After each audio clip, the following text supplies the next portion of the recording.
Tracy Alexander. I'm in family and community engagement. And then Ashley, do you want to introduce yourself? Sure. I'm Ashley Croson. I'm Director of Community Services, and we're so excited to have Student Nutrition here with us tonight. We have Director of Student Nutrition, Kirsten Reitzammer, and we have her Assistant Director of Student Nutrition, Jeffrey Fagiwa. I will tell you, Student Nutrition has been amazing this year. They are an awesome department. They have partnered with us on several different things within community services. And so I'm really excited about everything that they are going to share with us tonight. So take it away. All right. Well, I want to thank everybody for the invite. Again, the topic is the power of nutrition, and this is with the Parent University. And like we already said, I'm Jeff Fagiwa. I'm the Assistant Director. I'm a dietitian. Also am culinary trained. Before I was in this position, I was a consultant dietitian for long-term care for about 8 years. Kirsten, what's your background? My name is Kirsten. I've been in child nutrition a little over a decade. I think it's about 11 years now. Specifically with Alan, almost 8. I too am a registered dietitian. And yeah, really excited to be here today. All right, so think of us as your friendly neighborhood dietitians, and we're here to just share a little bit of knowledge and tell you about our department and what we do. And I know we're going to be talking about ADHD, dyes, and like how to fuel your students' bodies.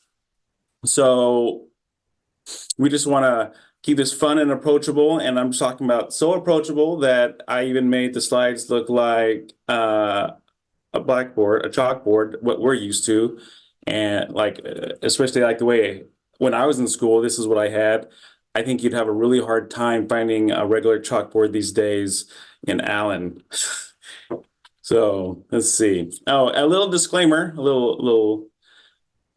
I'm a dietitian, but I'm not your dietitian. So seek the advice of your child's healthcare provider before making any significant changes to your child's diet or lifestyle. The information provided is based on general nutrition guidelines and may need to be modified to fit your child's unique dietary needs and preferences. Any reliance on the information presented in this presentation is at the viewer's discretion and is done at their own risk. And if you have anytime you have a question, you can enter it into the chat. I don't know if I can actually see it right now, but the thing is we set aside time at the very end to answer those questions. All right. So some of the goals for today is to learn how to improve a student's focus and concentration for success. And we're going to try and discover how nutrition impacts energy levels, attention span, ADHD behaviors, and we're also going to learn about artificial dyes. Another thing we're going to learn about is student nutrition's initiatives as a department. And we'll see how student nutrition can help you and your student. So some things to kind of think about as we present are things that make you go, Are students' diet needs different than adults? What energy source does the brain prefer? Skipping breakfast, does it really matter? Who wants hugs? And then again, how can Allen ISD student nutrition help? So before discussing our main topics, I have to lay the groundwork and expose you to a few terms that will be used. Let's start with the nutrition basics. I'm sure many of you probably have heard of the following analogies, so just kind of humor me. Imagine your body was a car. Just like your car requires proper fuel and maintenance to run efficiently, your body also relies on good nutrition and care to function at its best. When we fuel our bodies, it will break down the food and use it in the most efficient way it knows. And that's when we talk about macronutrients, also macros, known as macros. So there's 3 macronutrients. The first is protein, which is essential for growth, repair, and maintenance of body tissues. Common sources can include meat, fish, beans, dairy products, and nuts. The second is carbohydrates, which a lot of people call carbs. And they provide energy and are found in foods like grains, fruits, and vegetables. And the last macro is fat, which is a concentrated source of energy necessary for brain development and nutrient absorption. Healthy fats can be found in foods like avocados, nuts, olive oil, and seeds. And of course, if we talk about macronutrients, we have to also talk about the micronutrients. And those are going to be your vitamins and minerals. Vitamins assist in various bodily functions, while minerals are required for proper growth and development, and also for maintaining bodily functions. Common vitamins you probably have heard of are vitamin C, vitamin D, vitamin A, and common minerals may include things like zinc, sodium, and potassium. So let's talk about students versus adults. Now, I don't know what grade your students are. I know we probably have a large variety of parents out there with students in all different grades. But if I could read a crystal ball, I bet they become older and quite possibly more physically active than you will become in that same time period. So while some of this information may not apply now, like if you have a very small student, it could in the future. Students require more energy, protein, vitamins, and minerals to support their rapid physical and cognitive development. Adults generally have lower energy requirements for maintaining bodily functions. So essentially, they're going to need more growing up. Just like, how if you have a baby, they grow very, very fast. They need those vitamins and minerals too for that development. Students engaged in physical activities may have higher caloric needs for growth to provide energy and to support optimal performance. Now, I don't know about you, but I just remember whenever I was in college and I worked at a university where we fed all the athletes, it was amazing to see how, depending on the sport, you can tell who needed more calories. For instance, we had our soccer team and they ate, one plate worth. Then you had our football linemen, the really big guys, 300 pounds, and, they may get 2 or 3 helpings of food.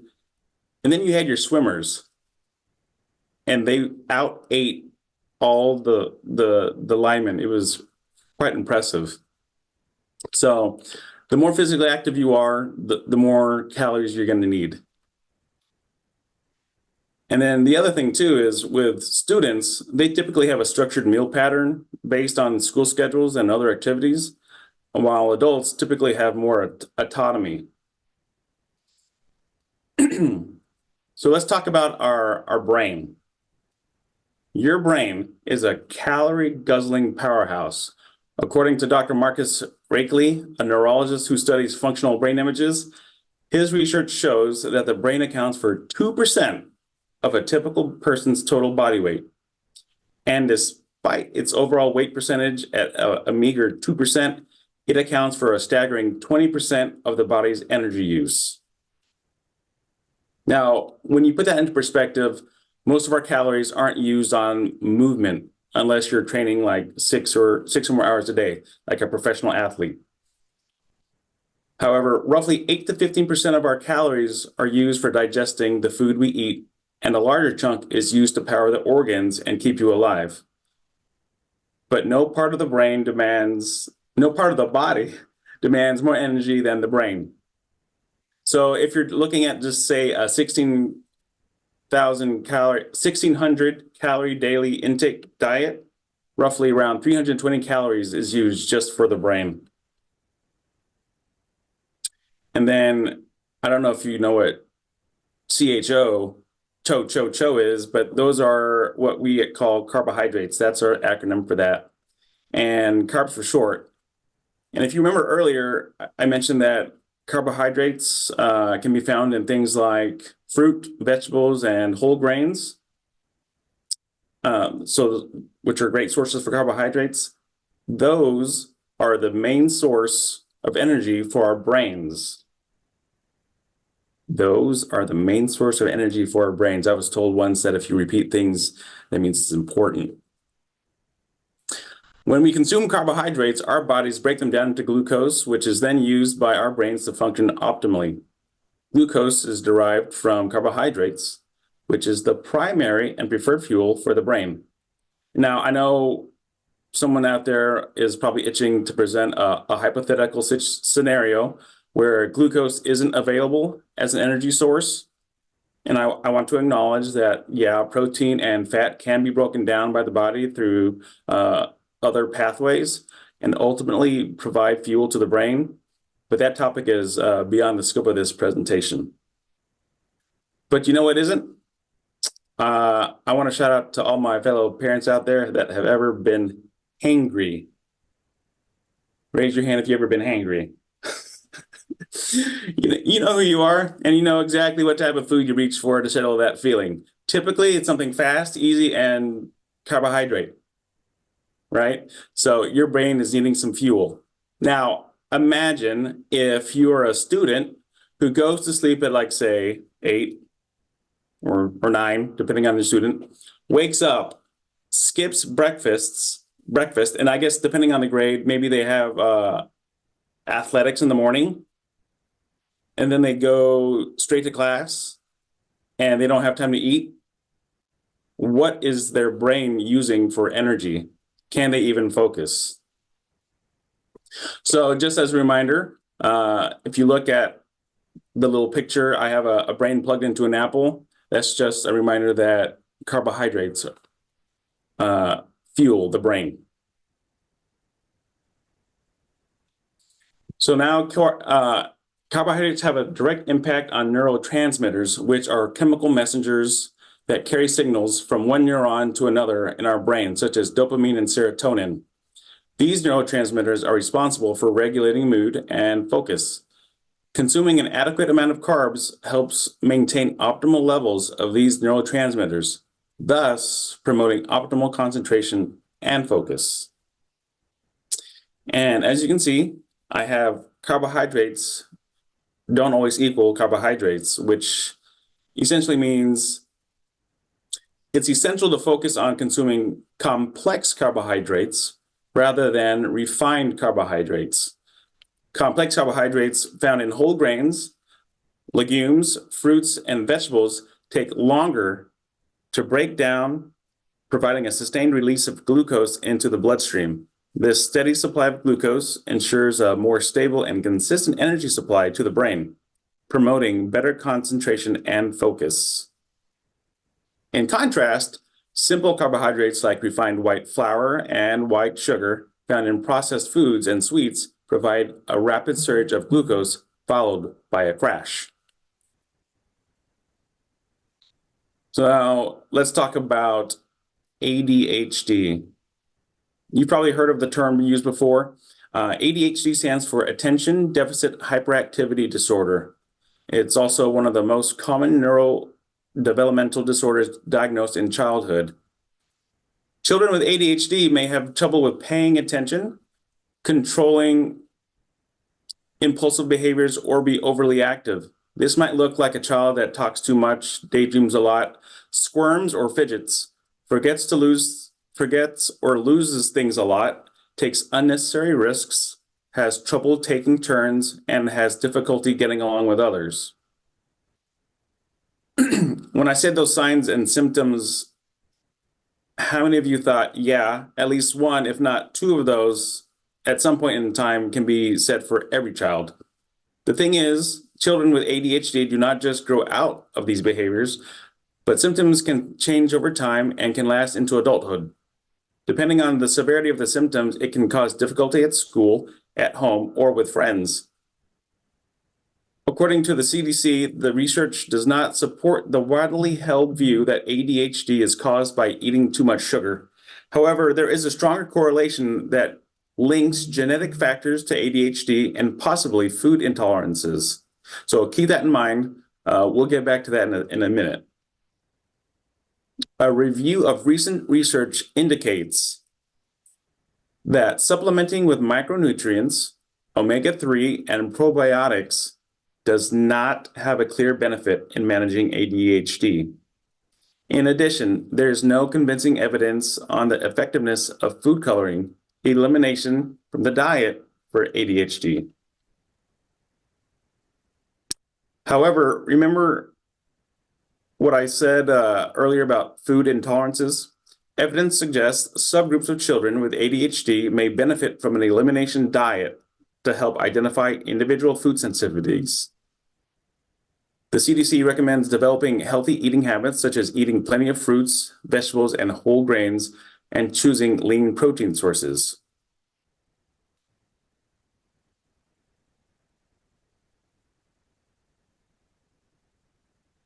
So we're going to go and talk about nutrition and dyes. And what is the big deal with dyes? You know, at first I remember I was like, well, it makes my food look pretty and they're pretty colors. And it wasn't until I got into this role is when I learned more about dyes. A 2010 report from the Center for Science in the Public Interest concludes that 9 artificial dyes approved in the US likely are carcinogenic and cause hypersensitivity reactions and behavior problems.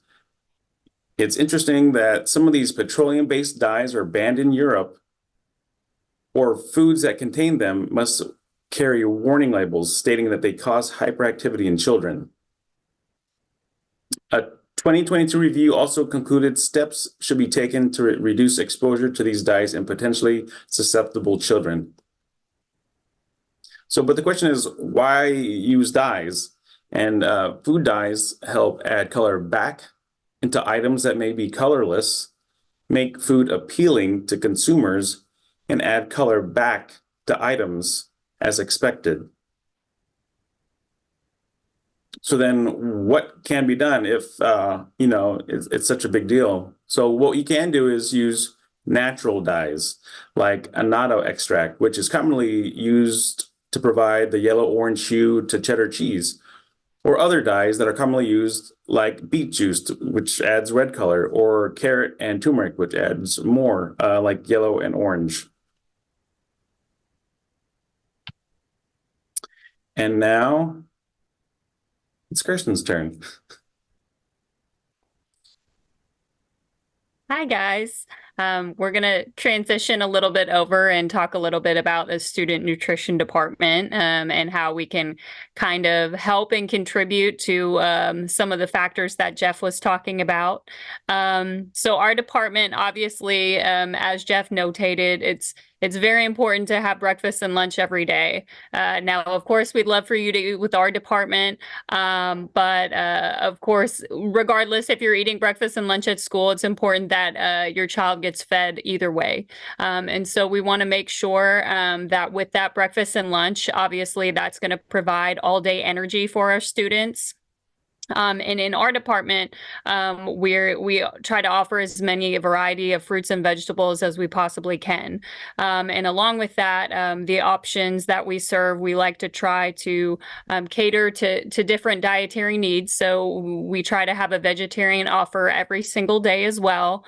And as Jeff noted, that difference between refined carbohydrates and complex carbohydrates, we offer whole grains on our menus as well. And so another benefit is sometimes, you know, packing a lunch, it can be really hard to keep those meals hot and fresh. A lot of times you end up maybe having to pack a cold lunch.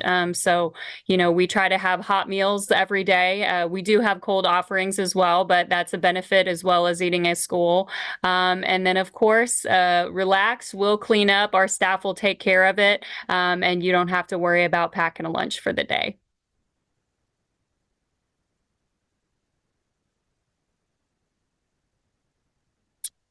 Just a little bit more about our program. We're a federally funded program, and we offer 2 specific programs through our K through 8.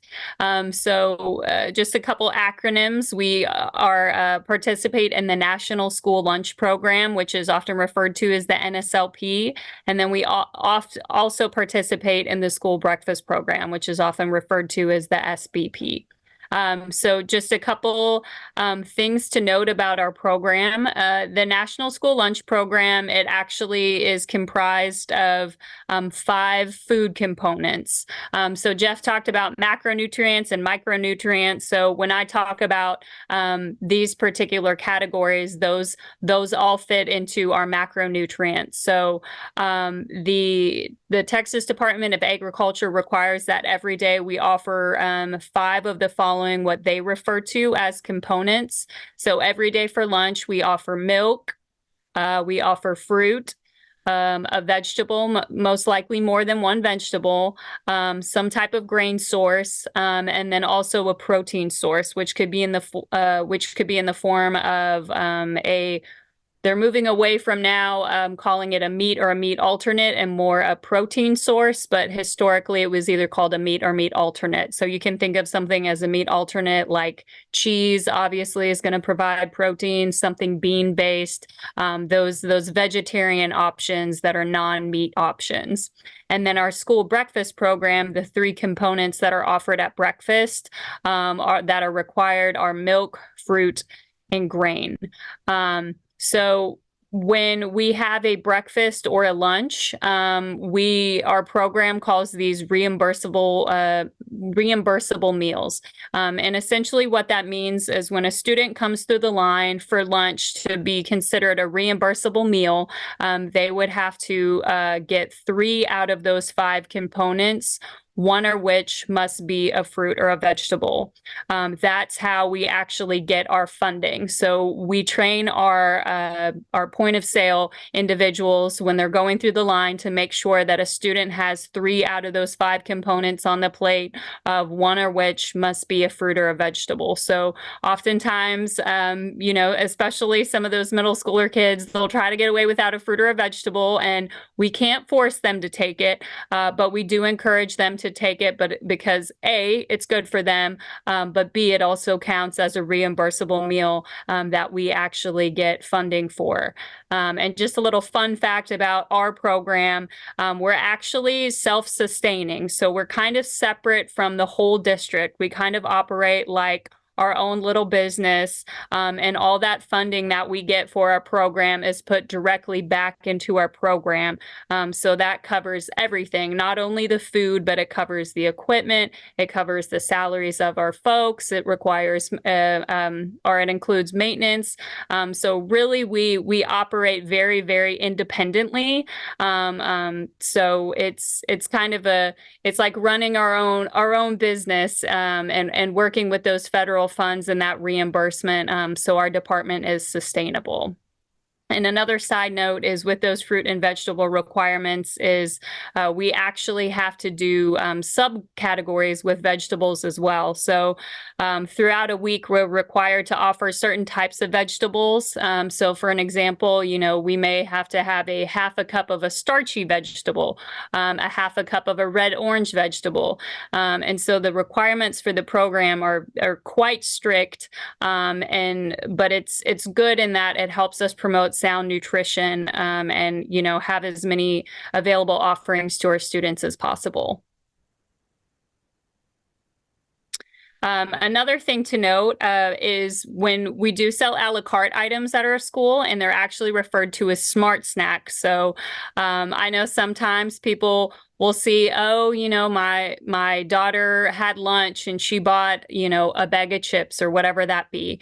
But actually, all of the companies that formulate snacks for the National School Lunch Program have to meet very, very strict requirements.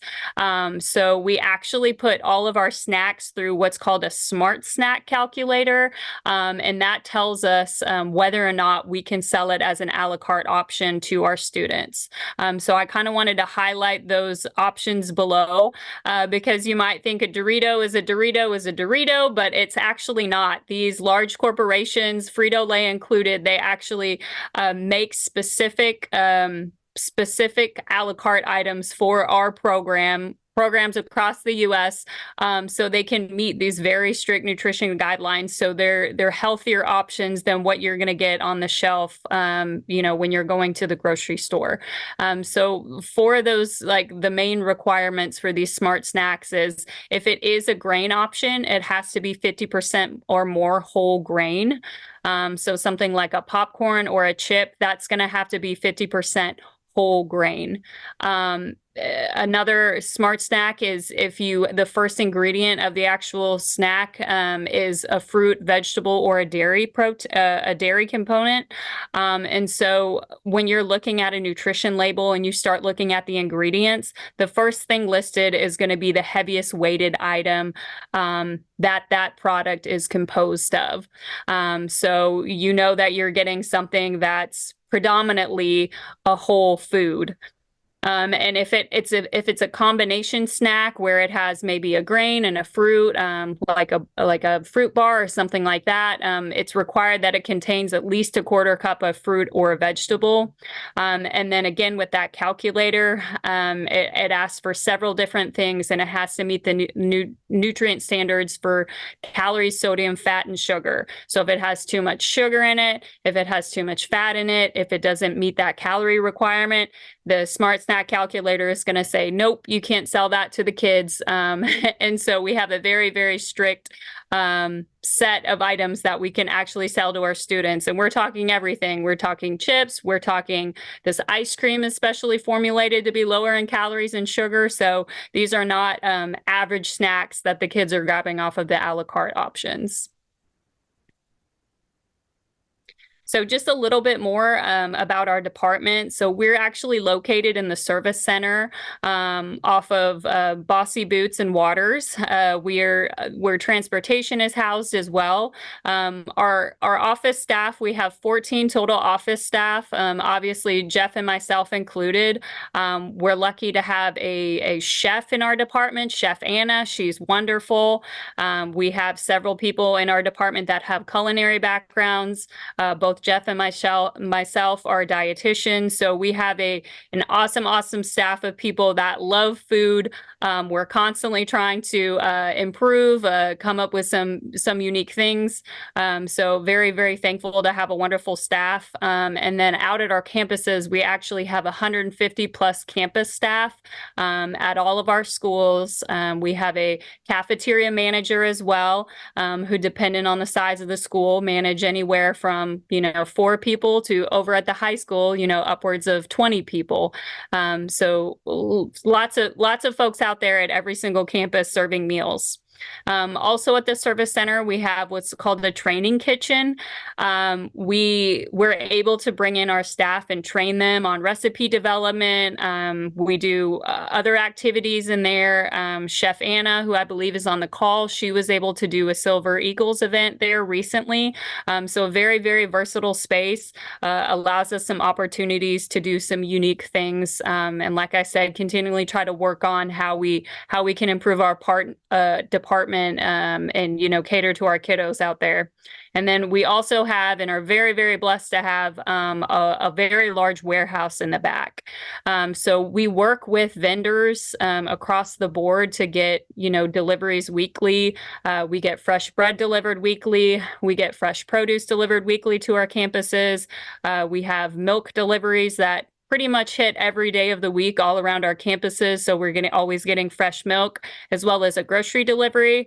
But then on top of that, we're able to take large truckloads of some of our entrees, such as chicken and pizza, some of those things that we go through a lot of, and actually bring them directly to our warehouse and have our own warehouse driver deliver those out to our campuses. So that helps as far as to, have a bulk amount on hand, just in case of an emergency or anything like that. But it also helps us from a cost savings perspective to bring things in and have them in-house as needed.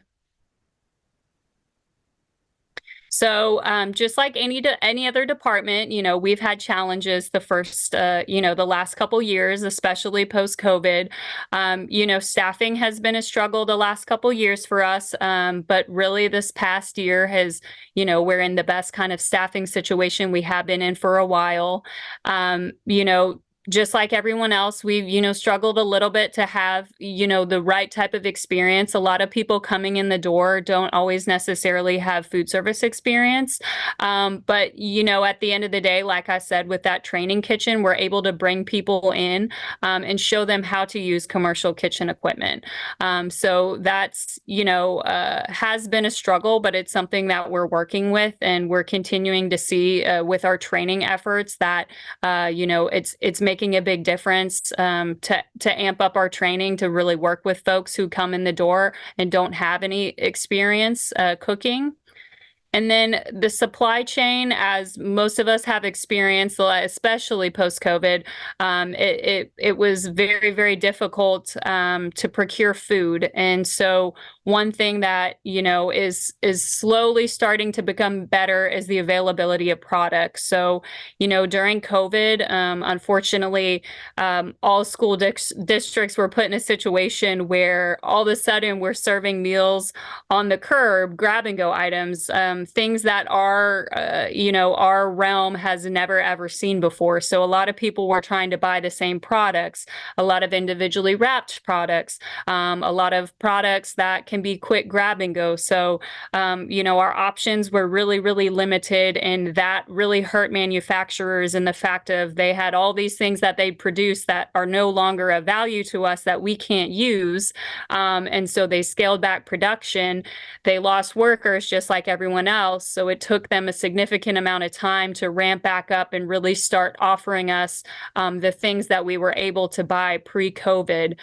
So luckily, like I said, in the last year, it's kind of starting to ramp back up, but, we still have some instances where we are seeing availability of products or having to maybe switch a product that we normally bought, or is that the ideal product we want to buy and we're not able to get it, so we have to source it elsewhere. But like I said, we were really blessed to have a warehouse in place that allowed us to store a lot of food, to bring in food from different sources, and to be able to utilize that during that time period where we were shut down.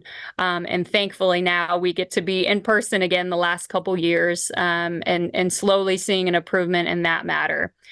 And just like everybody else, we're experiencing increased costs. I'm sure you all have gone to the grocery store and noticed all the prices of everything skyrocketing. So we have 20,000 plus students we need to feed.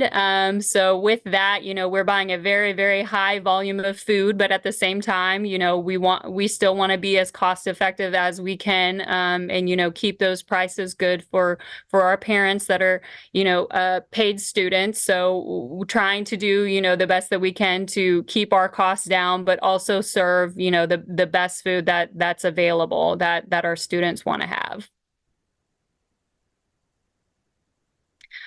Just some more about some things we've been doing in our department, some initiative we've had. So like I said, our chef Anna, she was able to do a class with our Silver Eagles and Ashley. I was on maternity leave at the time, but I saw the pictures on Facebook and I was able to talk to her when I got back, and I heard it was an awesome event. And she actually has another one. It went so well, they're planning another one, I believe, in a month or two. So that's exciting. With Anna and our staff doing an awesome job, she's able to do some training classes for us. So that's really beneficial, to bring people in, especially whether they have food service experience or not, and be able to actually work with a trained chef on recipes. And so really, we can really have, standardized recipes and really have procedures in place where if you go to one elementary school and you go to the next elementary school, you're seeing a consistent product and recipes. So that's really important to us. And that's something, moving forward, that's really a goal of ours, is to really train up our people so they feel empowered to expand their horizons, to start, cooking more in-depth recipes. So that's one of the things we're really working on. Anna and Jeff, they're kind of over our food sector of the department, and they've done an awesome job with doing a lot of taste testing and sampling the past year or two. So going out to campuses, talking to the students, sitting down with them, what do you like about lunch? What do you not like about lunch? What's your favorite recipe and why? Here's an item that we're thinking about putting on the menu next year. Would you guys take it? Would you not take it? So just really getting feedback from the students about what kind of things they like and they don't like to really help us, generate the best menu possible that we can for our kids so they want to come to school and eat. We also have participated the last 2 years in what's called the Texas Farm Fresh Challenge. So the Texas Department of Agriculture is who, and greater that, the USDA, they're really who run these programs. So that's who, just like the education sector, they kind of report to the Texas Education Agency, report to the Texas Department of Agriculture. So we get all of our guidance from that department. So they have initiatives every year that they empower districts to participate in. And one of the ones that we've been able to participate in is the Texas Farm Fresh Challenge. And essentially, they're just asking us to, purchase as many fresh fruits and vegetables, or really just any food products locally, to support farmers, to support, local commerce, and to also, do as much as we can with the students. So we've tried to incorporate that in a way where we've done some presentations at some campuses and talked about some of the items that we've served, so they can kind of see that there's a connection between the food they eat and where that food is actually coming from. Yes, it's convenient that it just shows up on the shelves of the grocery store, or it just shows up on my plate, but where does it come from? Where are the origins of that? It's grown on a farm, and after it's grown on a farm, it goes here, and then it goes here, and then it goes here, and then it ends up on our plate. So just allowing those students to make the connection of where their food comes from. Also, with that, we've tried to do some other kind of pilot programs. This year, we're trying to see if there's some options to introduce potentially like a third cold entree, or another entree at our elementary level, maybe a grab and go option, maybe like a salad option. So we're slowly trying to encourage our staff to see what's sustainable, see what other options we can offer students. And so we like to try things out kind of at a 1 or 2 campus level to see how it goes, so we can interact with the students and then see long term if that's something that we can spread across the district, and really work on as an initiative.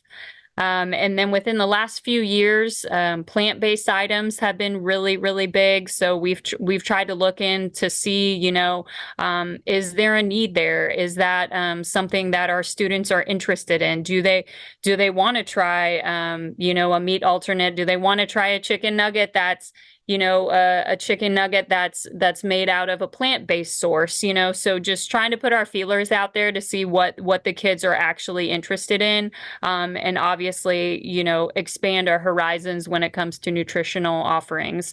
And like Jeff said, there is things in our food, unfortunately, that as research comes out, they might not be the healthiest, or they might not be contributing to what we would want long term in our bodies. So one thing, like with his research, we've noticed, okay, let's start looking at some of these labels even more in depth than we already do. Can we eliminate dyes from our menus? What other items, are things that more research is saying, hey, this isn't good for anybody, or hey, how can we eliminate some of these items that might not be the healthiest and find an alternative that the kids like. So just that constant, monitoring of what we can do to improve our department and, make our items more healthy, more appealing for our students. We've also tried to, within the last couple of years, incorporate some grab and go breakfast at the campuses. Some feedback that we've gotten is that, the breakfast in the mornings is a really small window. You know, at some campuses, it's only 15 minutes. And when a kid runs in the door and they're already 10 minutes late, you know, oh, you don't have breakfast, you got to go to your classroom. So how can we curb that? And so we've been able to work at some campuses and incorporate a grab and go breakfast where it's okay if that kiddo walks in the door right before the bell rings, because we're going to have an option for them that they can grab and bring back to the classroom, or they can grab and put in the backpack so they don't skip breakfast altogether. So just really working with a campus by campus basis on what their needs are, and being flexible, because like we said, we don't ever want any students to go hungry and have to wait until lunch until they get something in their stomach.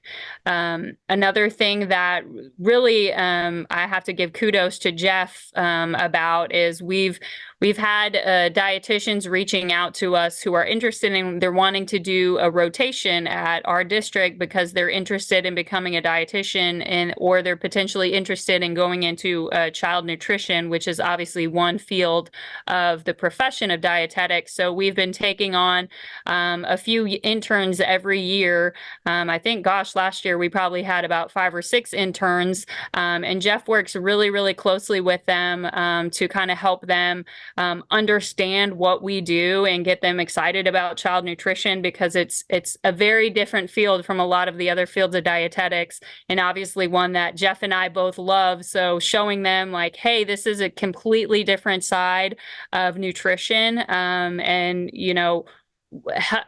help us, help you figure out where you want to go. And so that's been exciting. And they've been really helping us too with some of the initiatives. Like they've allowed us to use them as a tool to come up with some of these trainings out at our campuses and talk to our kiddos about, for example, the Farm Fresh initiative. We were able to go to a ton more campuses and talk to more kids about some of the items that we put on the menu, because our dietitians were able to come in and create a presentation and go present out at the campuses. So that's been really fun. Something that's come up on the radar within the last couple weeks is we're working with actually some of the kiddos over at STEAM. They are doing a challenge with NASA to do astronaut food. And so they have very, very specific requirements for their challenge. So we're going to team up with them. They're going to use our training kitchen, and we're going to kind of do a taste testing with potentially a NASA representative there to see what kind of food items they would actually be able to take into outer space, obviously, because they have limitations there. And then just a couple more quick highlights. We'll work closely as well with the Samaritan Inn. It doesn't happen a lot, but every so often, vendors will make mistakes or things will happen where we will end up doing a food donation. So I think it was, a few months back, a vendor had shipped us like a whole pallet, many, many cases of a product, and they just made a mistake. And so at that point in time, we weren't able to really use the product out of the school, but we paired up with Samaritan Inn and were able to donate a ton of food to them. So we like to work closely with local organizations if there is an opportunity, so we can limit any type of food waste that could potentially occur. And then another kudos to Jeff. He was actually able to fill out a grant within the last few months, which is called the Local Foods Grant, which pairs very similarly with the Texas Farm Fresh initiative of wanting to utilize foods in Texas that are, fresh and healthy. And so he scored that local foods grant. So now we have some extra funds where as long we document where we're purchasing from, what we're purchasing, and we're able to actually purchase some things from local farms, which a few months ago, we were able to kind of have a few side items that we had out that Anna did an amazing job on. She did like a rainbow chard salad. It was beautiful. She was walking around the other day with watermelon radishes, which I'd never even heard of. They were beautiful. So I just am really, really excited to have the staff that we have and to kind of start some of these initiatives and kind of really get kids excited about some fresh fruits and vegetables. And then lastly, one thing that I kind of wanted to highlight that's super neat that I've been excited about the last year or two is, you know, like I said, we work with all different types of folks, all different, you know, and staffing had been a struggle. And you know, kind of out of nowhere, we had a representative come to us from Hugs Cafe, which I'm not sure if anyone's heard of Hugs Cafe. It's in downtown McKinney. They work with individuals who have, you know, developmental and intellectual disabilities to see if there's any interest of them to work in the food service. And so we've paired up with them, and they've actually been able to refer a few workers to us. So we have a few folks that work in our department that originated, kind of graduated from Hugs Cafe. And then we also work with our work-based learning program, who also works with students with developmental disabilities to do rotations in some of our kitchens to see if they have any interest in food service. And kind of the last part of the work-based learning program is if they secure employment somewhere, they graduate from the work-based learning program. And we've actually been able in the last 2 years to hire 4 work-based learning students onto our staff permanently. One did move out of state, unfortunately, just a family circumstance. But right now we have 3 work-based learning students who are Allen ISD graduates who are working in our kitchens and doing an amazing job out at our campuses. So love working with that program. I love giving those students that opportunity. So that's been something that within the last couple years has just been really a mutual blessing to both of our departments. So I know that was a lot of information. I just kind of you know, wanted to touch base on a few things. I know Jeff kind of gave you the nutrition information, and I kind of gave you our department information.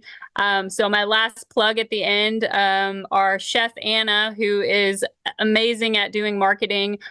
She was like, you got to share all of our social media links because post-COVID, somebody hacked our Facebook. I don't know why, but it got taken down. And so we had to start from scratch from all these years. So we're slowly trying to build our Facebook back up. And then our Instagram and our Twitter, but we try to kind of post some of the initiatives we're doing, like when we did that Texas Farm Fresh Challenge. You know, we go out there and try to take beautiful pictures, try to highlight our staff for School Lunch Hero Day. So we would very much appreciate a follow on any of those resources. If you so would, that would be wonderful. So again, thanks. And we will open it up. Like I said, I know that was a lot of information, but if you guys have questions, we will hang out and take them. Okay, so the first question is, does Allen ISD offer pork in their menu? I have heard that there is no pork in the menu for either breakfast or lunch. Is that true? So if we're talking about elementary, middle schools, there is pork, but it's very limited. It's mainly going to be in the pizza or like the pepperoni pizzas on the what is it called? Like the individual boats. They're French bread pizzas is what they are. That's an actual pork pepperoni, and it comes to us like that. I've asked the manufacturer if they're ever going to make that same pizza, but with like a turkey version of pepperoni, and unfortunately, they're not there yet. Our other pepperoni that's on our large pizzas, that is turkey pepperoni. For breakfast, there was an item. Initially, it was a I think it was like a turkey slash beef sausage kolache.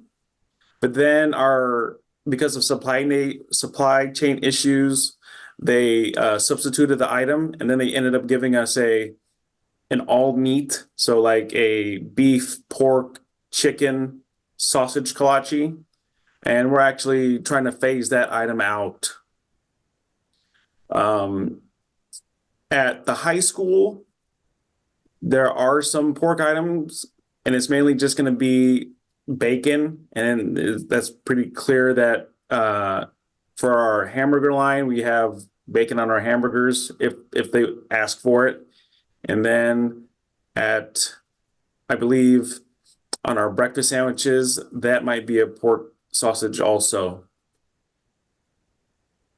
And just to piggyback off what Jeff said, even though pork isn't a top 8 allergen, we know that it's something that some people are sensitive to or would prefer to know. So on our online meal viewer, we always notate whether or not there's pork in an item. So like he said, it's pretty limited, but it'll always be notated on our online menus if pork is contained in an item. And we know pizza's a favorite, so we never serve pepperoni pizza without cheese pizza on the side. Yeah, there's always going to be both. There's always going to be both. It looks like the second one is, do you ever have taste testing involving students? Yes, we do all the time. So a lot of the times we'll do taste testing in-house and kind of see, obviously if there's interest with our managers or if it's something as a department we like. But if we seriously are thinking seriously about putting it on the menu, a lot of times we will go out to a campus and we'll, oftentimes Anna or Jeff will reach out to, a principal and say, hey, can I meet with 10 to 12 students for 30 minutes and kind of just do a sampling with them or do a survey with them. Sometimes we'll do it at a larger scale. Like if they're going through the line, we'll do it like in a small souffle cup during the day. So we do taste testing with students as well. And then the last question we have, does the brain always take 20% even if we intake 2,000 calories? That's a great question. I didn't do the research study. I just read what they had reported, and that was just based off of a 1,600 calorie diet.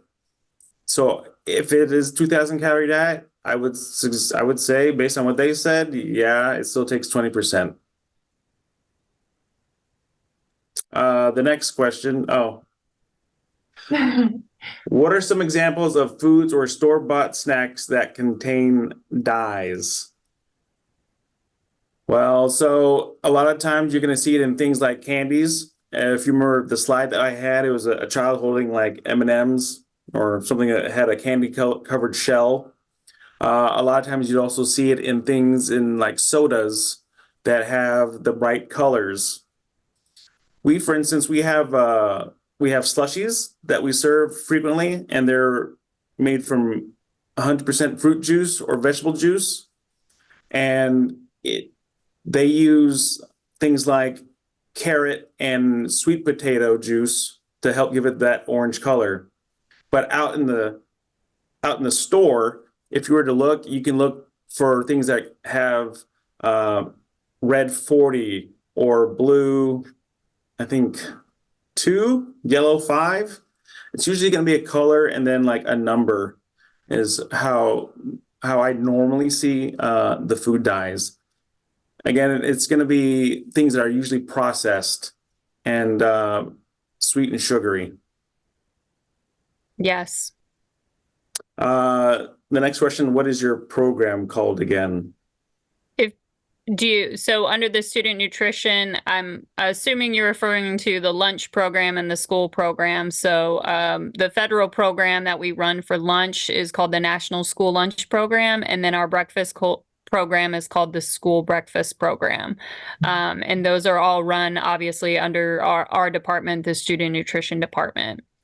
And then as far as the chef-led training classes, can parents take those classes? So right now, the chef-led classes, those are predominantly for training our own employees. But who knows? We'll never say never in the future. Sometimes, we've been able to collaborate a little bit with community services, especially this last year. So, one of our initiatives that we've kind of been talking about is really wanting to work more with the community and kind of engaging our community, our families, not just, it's great. We want you to come have breakfast and lunch with us, but also, we want to do some outreach and work with you guys and really meet the needs of Allen ISD's families when it comes to food. So whatever way we can fill that gap or contribute, we're open, so we will never say never to anything like that. I'm excited that someone asked about that. That's awesome. I know that Jeff and I had talked about that a little bit while you were on maternity leave. And I will have to say that Anna is an amazing chef. When we went there for the Silver Eagles, I even loved turnips. Like, she made turnips good. They were delicious. Yes. Yeah. So it's really exciting, the opportunities that you guys have to offer for our district. So I'll stop there, but very exciting. Yes. We've had a lot of, I get excited getting in a room with Jeff and Anna because I love food and then they love food, and we just talk about all the food things we can do and we all amp each other up. So we're excited to continue to kind of, dip our toes in and do some new and different stuff with you guys. So we will see what the future holds. The next question is, are there any specific foods that help more with concentration? So from what I had read in the research that I had covered for this, there wasn't any very specific foods, but more like what can you get out of them, and like in terms of vitamins and minerals. And again, one of the things that they always suggested was the carbohydrate, but not only that, but where you get the carbohydrates from, more being from the whole grains. And just for another shameless plug, we serve a lot of whole grains. A lot of The next question, do schools offer only cow milk? If yes, is that milk bovine growth hormone free? So we don't offer only cow milk. If if a student is, like, say, lactose intolerant, we do offer soy milk at this time. Does it have the growth hormone? That's a great question. That's something that I probably have to ask the manufacturer. It looks like the next question is, I understanding staffing might still be ramping up. Any chance to improve the cafeteria lines in the middle schools? Yes, that is definitely something we've been working on. I will say our lower levels versus our middle school level and above, we do tend to struggle those campuses just a little bit. It's a little bit more difficult. Mostly because a lot of people, they prefer staffing wise to work at elementary schools, but also, it's just a higher volume of people and we're serving a higher volume of kids. But with that said,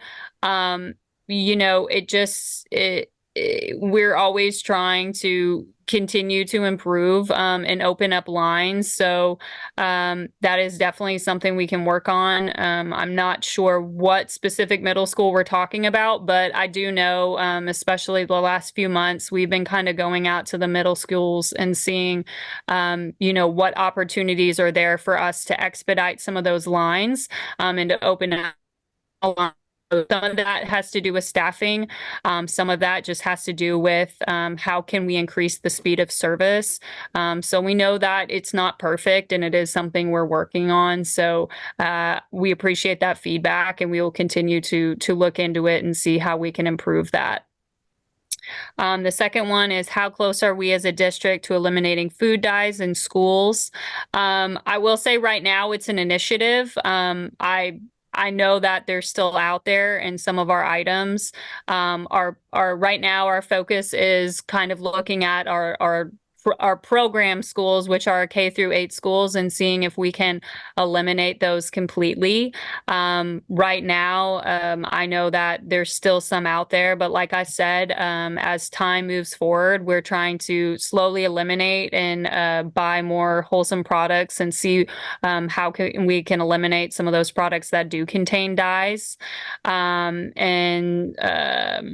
like the last thing is, please don't do imitation meat. Offer meat or no meat options, just no imitations. You know, I understand that everyone has a little bit of a different opinion on that. So we're trialing, I'll say that much. Right now, all of our vegetarian options, for the most part, are just non-meat options. But we are just looking to see if there is a need or a desire out there for some of those options. So I won't say we have a lot of them out there right now. Jeff could tell us if we even have any. I don't believe we have any imitation meats on the menu as of right now. If we do, it's very, very limited. I don't believe we do right now, but right now we're kind of just more so going through a sampling phase. A lot of the manufacturers are kind of telling us that it's in demand right now at different districts. So we're kind of right now evaluating samples, and you know, like I said, we do a lot of in-house sampling. So if it's not something our staff or our managers like or think is a good product or the kids are going to be interested in, then it doesn't usually even turn into a sampling out at the campuses. But we will keep that feedback in mind.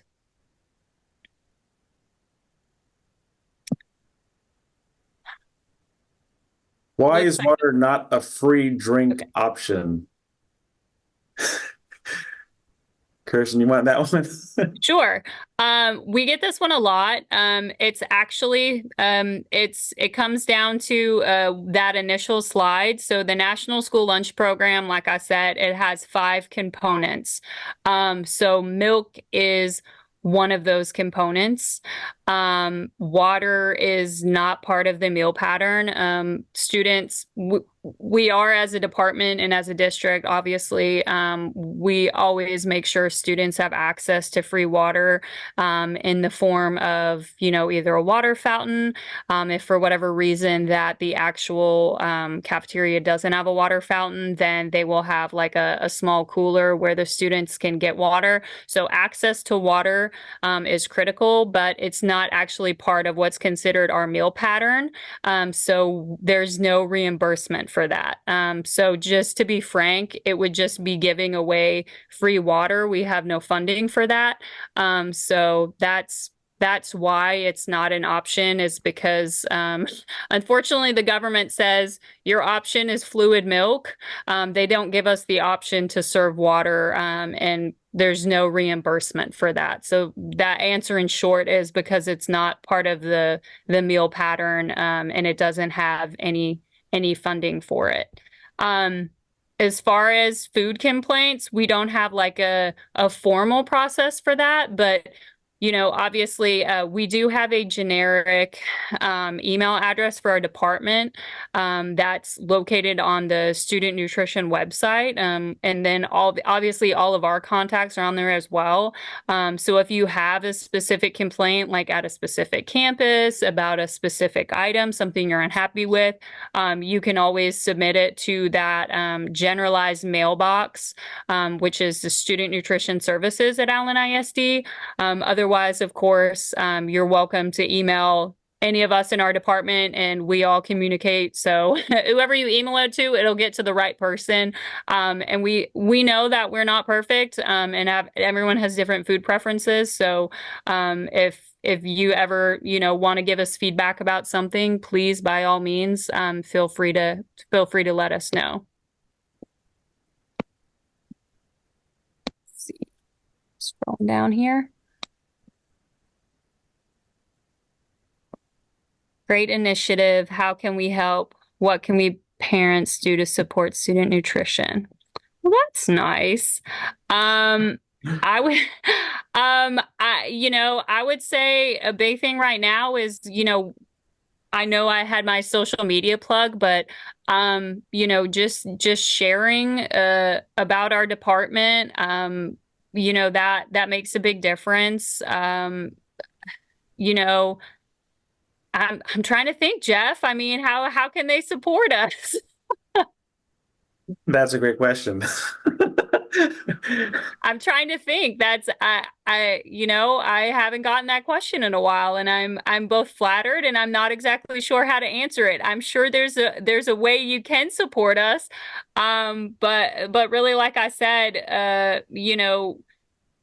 I think word of mouth goes a long way. I love that we do so many different things in our department, outside of just feeding kids, even though that's our priority. So, just supporting us, following us. I think too that a lot of people probably don't realize all these different that student nutrition is doing to try to improve things for the future, and that it does take time because you do have to pilot it. You can't just decide, hey, we're going to do this for the entire district, because if it goes wrong, then you've got all campuses on the wrong track. So it's very important that with anything this big, you start small. And so I'm sure that a lot of people don't know that. And so that's really that I would think would be great and helpful to share with other people. Absolutely. Anything so that. No. Well, thank you very much, Alexandra. That's very, very sweet of you to say. Love that. I love that. And then thank you, Laura. Anytime. If you have more questions, like I said, you're always welcome to email us, and we're always happy to answer them. Are the syrups sweetened with cane sugar or high fructose corn syrup? Jeff, do you know that offhand? I think we only really have. Would you say? I think it should be sugar, like our syrup, like our actual syrup for the. I think we have a chicken and waffles day. Yeah, for chicken waffle, it's syrup. Awesome. Oh yeah, for pancake, yeah. Awesome, right. guys. Well, thank you so much for joining us tonight. I am really hopeful that, like we talked about earlier, that we'll be able to further collaborate in the future, and maybe eventually one day have some parent cooking classes or something. So the future is big.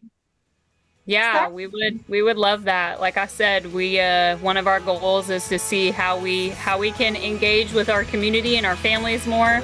So I think something like that, would be a great option for the future. So, well, thank you guys for all that you do. Thank you.